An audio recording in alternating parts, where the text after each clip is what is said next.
It must be Christmas in movie hell because we're getting not one, but two conservative propaganda movies in theaters this weekend. In addition to Matt Walsh's latest journalistic abortion gracelessly plopped onto screens, we're also getting the fifth entry in the long-running God's Not Dead franchise. I guess conservatives thought we needed a national disaster the day after 9/11, too. Now, most people who heard I'm going to see God's Not Dead 5 all had the same question. There was a God's Not Dead 2? While the first film was notable for making a decent amount of money on a modest budget, the rest of the series has kind of gone under the radar, being critically panned yet beloved by its core target audience. They release a new movie every few years to coincide with a cultural controversy, or failing that, just the evangelical right's ever-present sense of self-persecution. For example, God's Not Dead 2, Holy Boogaloo, follows a wildly exaggerated fictional court case when a teacher basically just says that Jesus exists and she's a Christian, and that apparently gets her in a nationally televised legal battle. God's Not Dead 3, Revelations, is all about an evil crusade to shut down a church on a college campus. God's Not Dead 4, A New Pope, took a more notably nationalist turn, focusing less on colleges and instead on the main character of the franchise, Reverend Dave, presenting a case for God before Congress. Now, if you're wondering how serious these movies take their premises, here's one for that last movie. You feel that you're making a last-ditch stand for your faith, and you've chosen this as a hill that you're willing to die on. Our whole faith started because one man chose a hill he was willing to die on. Right now, there's an effort underway to mandate universal educational guidelines. This is bigger than just homeschooling. I think we should fight this. Jesus fucking Christ. Which brings us to God's Not Dead 5, In God We Trust, which promises to follow Reverend Dave as he runs for Congress against an opponent who wants to ban religion from policy decision-making, which is just like something that you absolutely should do. The films are replete with the same kind of false moralizing you find in other movies like Disciples in the Moonlight, where Christians are always depicted as upright, just, pure citizens being put down for their beliefs by one-note villains with a personal axe to grind with God. In movies like this, there are no true atheists, just former Christians who feel slighted by God and lash out at him. There are no traumas or issues that can't be healed by prayer, and there's nothing that isn't solved, sometimes literally magically, through simply believing hard enough. So, I guess I have to ask, after watching things like The Firing Squad and Disciples in the Moonlight, can it get worse? I mean, this is the most explicitly political Christian film I will see this year, very likely, which is saying something because I literally saw a movie about the Bible being banned and replaced with a woke Bible. But I guess there's no other way than to go watch it for myself, so I am off to go see God's Not Dead 5, and I will see you on the other side. Oh my god, dude, this movie sucks. Like, not even the expected amount. Don't get me wrong, this is still a persecution fantasy with the same regular moralizing you'll find in pretty much any modern right-wing Christian film. But this movie, additionally, is so hilariously out of step with reality that I'm honestly shocked anybody agreed to help make it. Like, someone in this movie successfully runs a campaign for Congress in less than a month. Like, from the beginning to the end of their campaign, they run a successful campaign. Spoilers for the end, I guess. At every turn, this movie feels like a simulacrum of human behavior. I wouldn't be surprised if it was written partially by AI, because nothing here resembles how real life works, just the vague outlines and shapes that we recognize around us. Character interactions are just so odd. This movie doesn't understand how anything in the modern world works, from political campaigns to social media to podcasts and even just talking to another person. Nobody has conversations like these robots on screen. Whatever, you'll see what I mean. The movie opens with a montage of David A.R. White, Pastor Dave, the film's previous protagonist, speaking at what is apparently supposed to be a congressional hearing. We get stock footage of just like random assorted Americana, and it's so hilariously on the nose. Like, he's talking about how the people in government want to divide everybody and take away their rights, and showing how great America used to be. While they're saying that, there's like footage of Ronald Reagan, and when they're talking about how everybody's trying to take away rights, there's like footage of COVID vaccines. And it's just real subtle stuff. In case you thought your 70-year-old grandparents weren't susceptible to dog whistles. We cut to a random congressman watching Dave testify And as Michael Bay knockoff music plays, he basically says, "Get me that man." Because a group of lobbyists are watching him and want to use him to run against Ray Wise's character, Peter Kane, who was the main antagonist in God's Not Dead 2. See, they're weaving a rich tapestry here. This is like when Snape came back in Part 7. I never watched those movies. We then directly cut back to Pastor Dave, who is apologizing to a woman with a baby being kicked out of a woman's shelter. And as the woman is being turned away, she says, "Who dropped the ball, Pastor? I know it wasn't God." Which, kind of seems like it was, actually. Point of order, but if you're a homeless single mother, I feel like you're in a position to give some constructive criticism to God while being kicked out of a church shelter. See, apparently the government pulled grant money for this shelter because the women were having a prayer group in St. Jude's women's shelter. They were having a prayer group, and the government thought that was enough to pull. None of this is how the world works. None of this is how it works. The lengths these movies go to convey anti-Christian prejudice just stretches credulity beyond any repair. Already, this sets the tone of not just the characters, but the world. This might as well share a cinematic universe with Disciples in the Moonlight and Firing Squad because it's all the same stuff. Anything bad happens because of a lack of Christianity, and Christians are only ever shown as upstanding citizens trying to protect and help their fellow man, constantly beset on all sides by liberals trying to take away their guns and God. Dave is distraught at the straw man arguments the movie hinges its arguments on, and his friend Martin, another recurring character from the previous entries, comes and consoles him by immediately telling him about how the modern world reminds him of China's Cultural Revolution, something A, he wasn't old enough to know about, most importantly. B, no. He talks about how in China, the first thing the communists did was go after religion and how that's similar to anything happening in America today.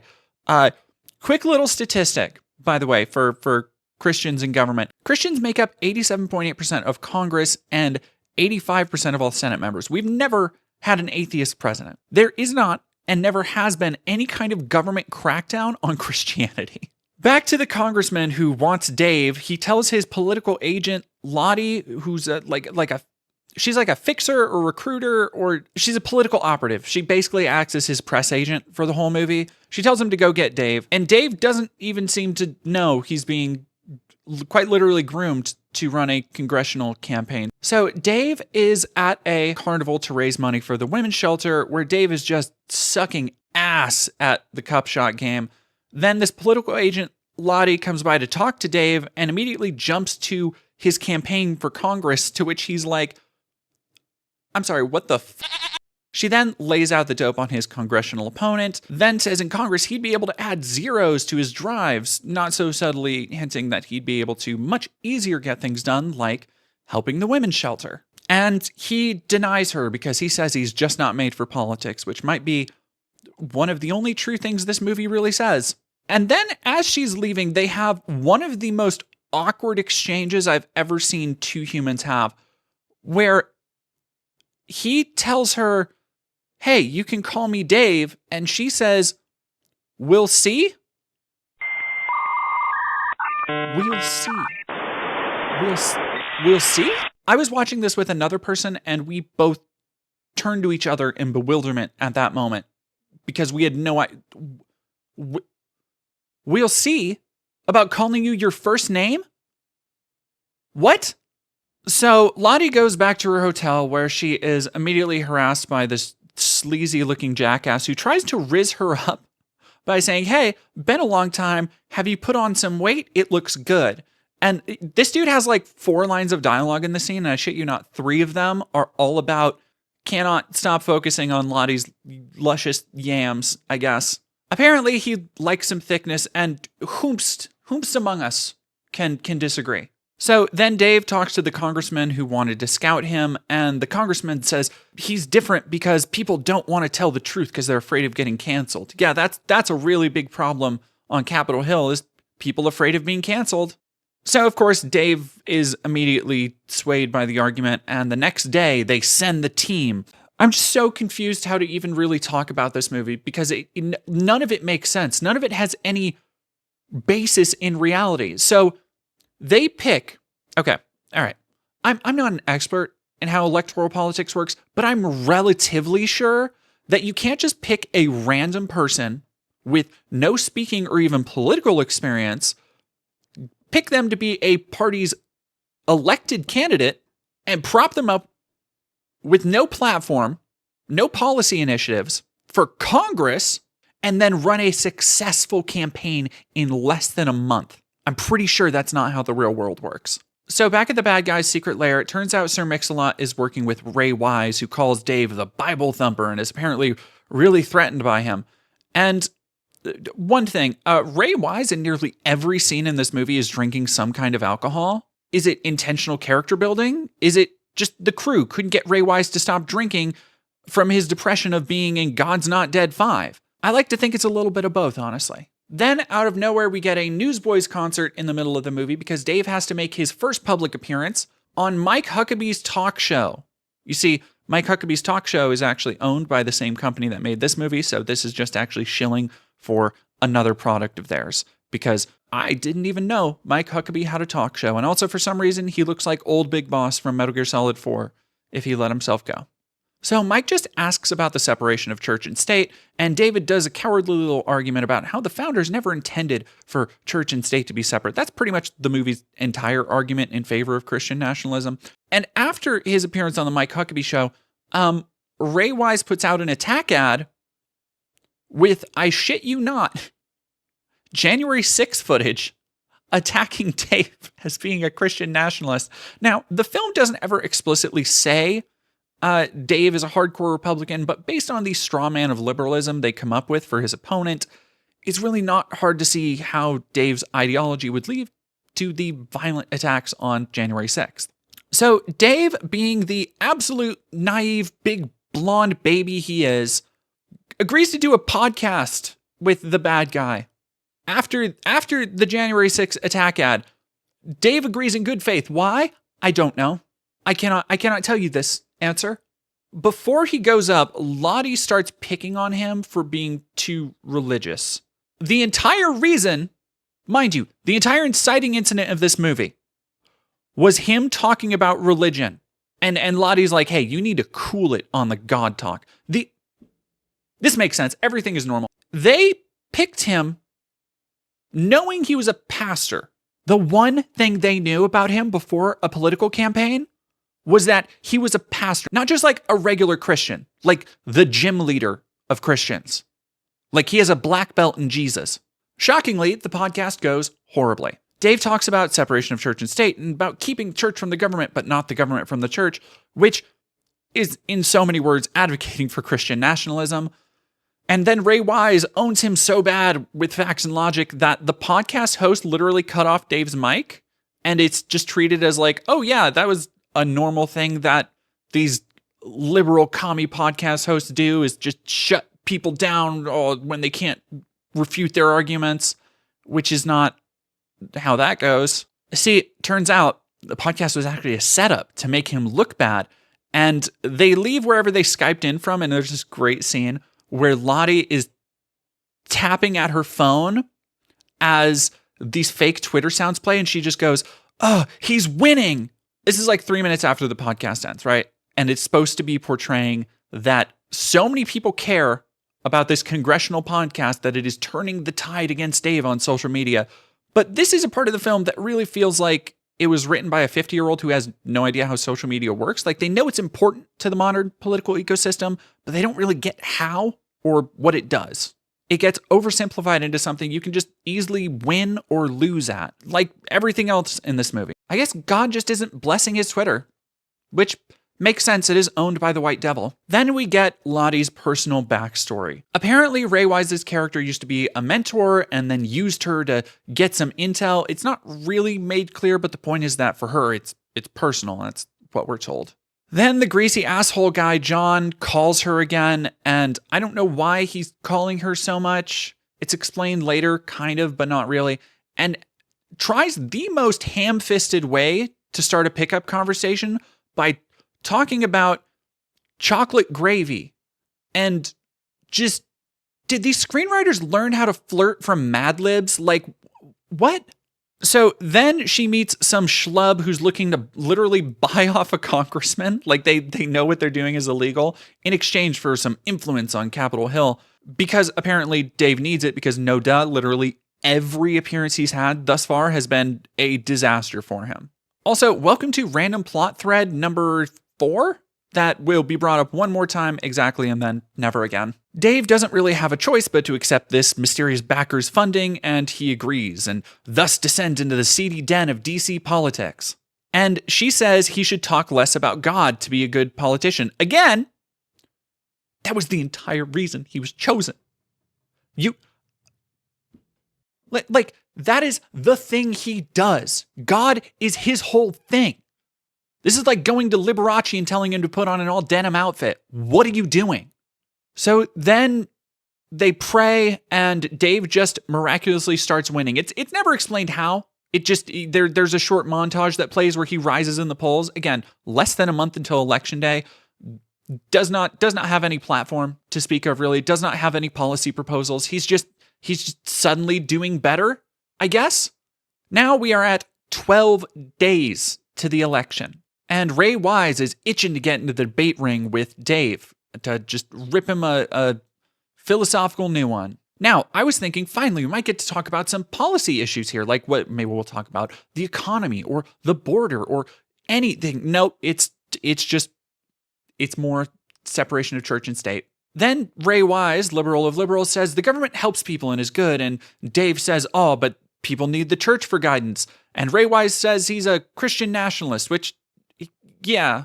Ray Wise sums up that people like Dave want everybody else to live by their morality, which is just objectively correct. The movie goes out of its way to depict Ray Wise as just doing the same old tired liberal arguments against Christianity, but everything he says is just objectively true. We shouldn't have any kind of religious affiliation governing what laws do or don't get passed, because by definition, that would create a less equal society that favors some groups over others. So Kane is absolutely eating him up, leaving no crumbs like Trump on a Big Mac, and somehow Dave is winning the debate. I don't know. This, again, never explained. If you want to know, maybe it shows people on social media. Nope. Never explained. So in the middle of the commercial break for the debate, Kane pulls him aside and says his moral high ground will crumble beneath his feet. It's very Sephiroth coded. I won't stop until your moral high ground crumbles beneath your feet. And now we are 9 days from the election, at which point, we still have 10 different story tangents to go down, because Lottie gets a secret dossier from a British hacker in a laundromat, and the hacker just looks like the girl with the dragon tattoo, straight up. This plot point never brought up again. Never.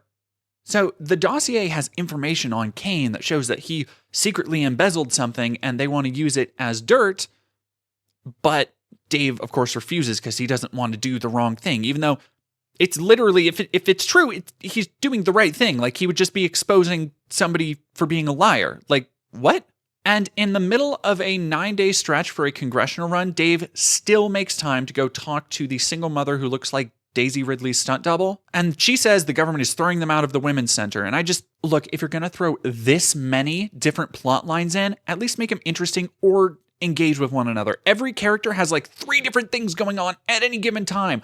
I thought this would just be Christian Sharknado, but this is just Bible Man if it was a soap opera. So it turns out that the bad guy actually came forward with the dossier and said that, they were trying to frame me, making Dave's campaign look bad, which would be the end of any political future that he ever had. And of course, Lottie is mad because she had been duped. It's never made clear if this was all a bait to get her to come forward with it, and then they came forward with it anyway. It's never really explained, and honestly, it's not that important. See, it turns out that Dave also is being suspended by the church for reasons. Everything sucks in Dave world, and as usual in films like these, the main theme is that the Christian here is blameless and the world is crashing down around them. And because we still have 20 minutes left, he notices St. Jude has been condemned. The women's shelter was just shut down. Everything is oversimplified, as I mentioned, but I'm relatively sure you cannot just shut down a place where homeless people are staying. as a shelter and leave them out on the street. Like, I know the government sucks at running things, but I'm pretty sure there are other shelters to go to. Or barring that, why wouldn't Dave just assemble his congregation to help these people, like in Sound of Hope? See, damn, that's a better end to the movie, where Dave is crushed by the cruel realities of politics and realizes he can't make sweeping big changes alone, but he can help his local community. So they rally together and help house the women left out by the shelter. In the process, Dave realizes he can make real change in the world by impacting his community, and he begins in earnest to organize and become engaged in local politics. Comrade Dave. See, that would have been a better movie. Not necessarily a good one, but a better one. I wrote that in like a minute in a sushi restaurant. But we don't get to watch that movie. We have to get back to the one they actually made. So the congressman shows up when Dave is down and out and gives him a long rambling metaphor about a pine cone. Dave then holds a press conference. Remember, we're like 7 days out from an election at this point. And in the press conference, he says the political system is broken and he's going to continue his losing campaign, which apparently is concerning to the bad guy because Dave challenges him to another debate. Again, he has done nothing but be shown as a public fraud and lose debates publicly. It is never clear why anybody considers him any kind of political threat. Again, ignoring the political realities of what would happen if a candidate for Congress had been around like 2 weeks and his entire platform had consisted of several massively embarrassing flubs. Like, at this point, Dave has no career in the real world. So then Lottie comes back and she has another dark backstory when it's revealed that, shocker, the sleazebag who's been hitting on her the whole time is actually her ex-husband who wanted her to get rid of a kid, and she never did. And that's something I forgot to mention at the beginning. She has a kid. There's like, that's like side plot M at this point, conservatively. We're way past B plots, C plots, D plots. So she and Dave have another metaphor-heavy conversation about being in the ocean when the waves get rough. They buckle down and get ready for the last debate, the big showdown. So Kane is apparently really pressed about this one, even though he's just destroyed Dave every previous time they've talked. So he makes a deal with Dave and says if Dave concedes, he will fund the women's shelter and say Dave didn't spread the lies about him. Which, again, that's a solid deal that Dave absolutely should have taken, because in the real world, 0% chance he would walk away a winner from this. Like, this would just be a humiliating defeat. Of course, the debate is just the same thing that they've been arguing about for the entire movie. I feel like I'm going insane. Just limply dancing around the idea of supporting Christian nationalist governance for every man, woman, and child in America. They don't ever actually address many arguments, by the way, for or against it throughout the film. The film can kind of just be narrowed down to Ray Wise saying, you crazy Christians want everybody to live by your moral code, and Dave going, yeah, that's exactly what the founders wanted. And that's the depth of it, and the movie expects you to side with Dave for some reason. At the debate, he literally asks people what America would look like if they took God out of it, which nobody's asking you to take God out of America, just not to have Christian governance running everybody else's lives. Anyway, he asks, what would America look like without God? And he literally rants about how they'd become like China or North Korea or, and I quote, European socialist countries. This was the second time I suddenly laughed out loud in the film. So he talks about why Jesus is awesome while Ray Wise is trying to get big government in charge of everybody. And there's this moment where he flashes back to earlier and a bunch of people talking to him, and one of them's Martin telling him about like communist China, but it's like the trench run in episode 4 where Obi-Wan's talking to Luke. And so he locks in and he puts his hand on the Bible and starts quoting the Declaration of Independence, which is not in the Bible, actually. He says that Christian voters have the power to change things and send the mission to Washington. And before this, I didn't know they made after school specials for people with a senior discount. And the entire audience after this jumps up and applauds. And suddenly, after a month of disastrous campaigning, apparently people love him and he just wins in a groundswell. That's the word the movie uses. I was stunned by the dramatic ineptitude of this last sequence, by the way. There's no tense moment counting the votes. There's no wondering who's going to win. There's barely an actual final debate. It just goes from Dave spitting mad Bible game to he won. And he opens a new women's shelter, which kind of makes it seem like he embezzled public funds for the thing that he was specifically interested in.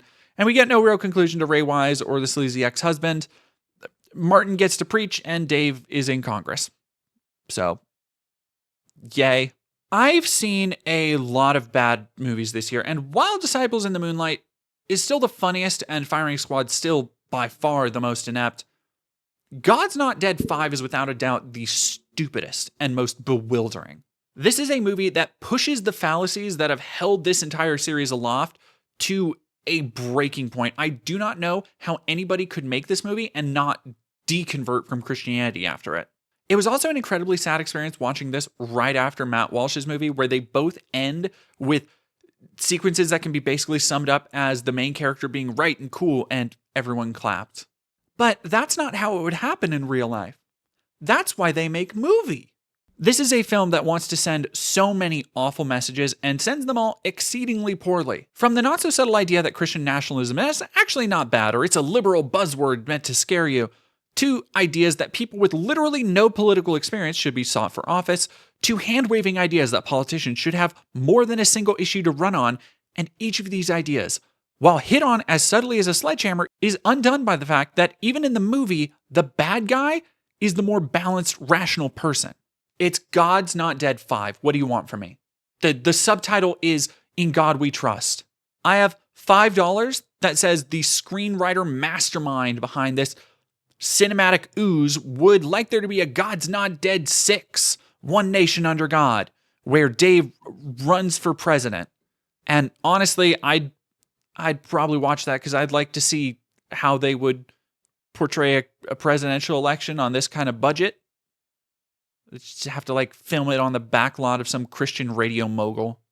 It's a bad movie. I am losing any sense of scale for badness. At this point, I have seen more bad right-wing propaganda movies in theaters this year than I have seen like real just bangers, just like good movies in general. And here's the thing, I thought for sure this would be the last one. But oh no, at the end of the month, Dinesh D'Souza has seen fit to grace us with another one of his cinematic masterpieces with Vindicating Trump. If you don't know, Dinesh plops these out like once every 2 or 3 years. These documentaries that are basically 90% reenactments of stuff that never happened and interviews with people who I wouldn't trust with a fork and an electrical outlet. By the way, to give the idea of the time and craft and effort going into this video, it prominently features footage from the failed assassination attempt, which happened like a month ago. So, yay. But in the meantime, thank you, beautiful people, for watching. And if you enjoyed me suffering in this video, consider throwing a few bucks my way at the links down below or at Patreon, where you can get groovy little bennies like access to the Discord. Other than that, thank you for watching and have a great day.